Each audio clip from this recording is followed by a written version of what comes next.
Hello and welcome to Money Girl's Quick and Dirty Tips for a Richer Life. Today's topic, are your deposits insured? But first, a big thank you to everyone who nominated Money Girl for Best Business Podcast in the Podcast Awards.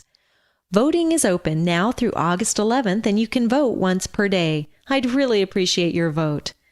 Grammar Girl is also nominated for People's Choice and Best Education Podcast, and I know she'd really appreciate your vote too. To vote, visit www.podcastawards.com.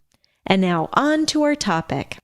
Have you ever wondered what the FDIC logo at your bank really means? What level of protection does the Federal Deposit Insurance Corporation offer, and does the insurance apply to you? I want to start with a little history. The U.S. government created the FDIC in 1933 to restore the public's confidence in the U.S. banking system after the widespread bank failures of the Great Depression. Despite the word federal in the FDIC's name, the FDIC is a corporation funded by the insurance premiums banks pay for the coverage. The FDIC insures deposits at U.S. banks that purchase the insurance. In the event that an FDIC-insured bank goes broke, deposits are protected up to $100,000 per depositor. Certain retirement accounts, such as IRAs and KEOs, are protected up to $250,000 per account holder.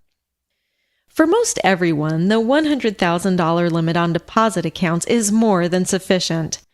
But what if you have more than this amount in your account? For example, let's say you've just sold your house and you park $150,000 in proceeds in Belly Up Bank until you're ready to buy your next house.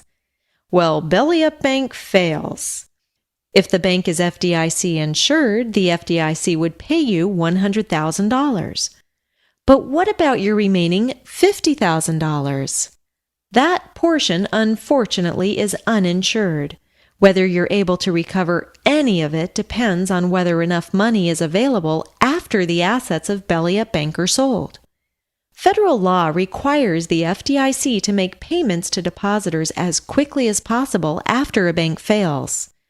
If a new bank were to assume the accounts of the failed bank, your accounts would be made available to you through the new bank.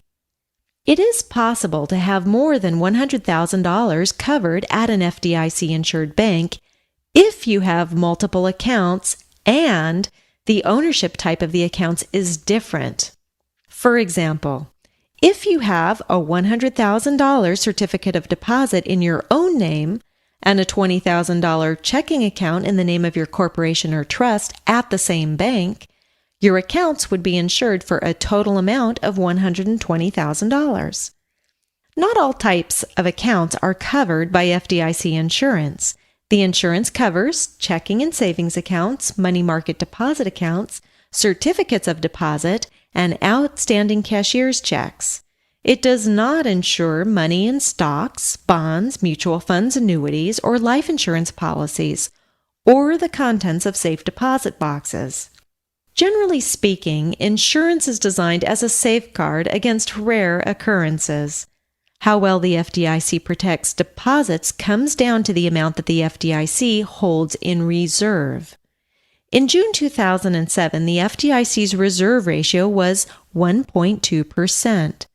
That means that the FDIC has $1.20 for every $100 it insures.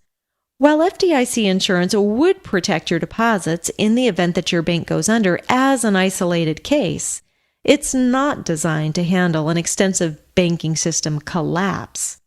So what can you do to make sure your deposits are covered? Here are a few tips. First, confirm that your checking account, savings account, and any CDs you own are covered. Most, but not all banks in the U.S. have FDIC insurance. Banks that have it are required to display the FDIC logo at their branches and on their websites. I've posted a link you can use to check to see if your bank is FDIC insured at the end of the transcript for this episode on the Money Girl website at quickanddirtytips.com. If your bank is not FDIC insured, switch to one that is.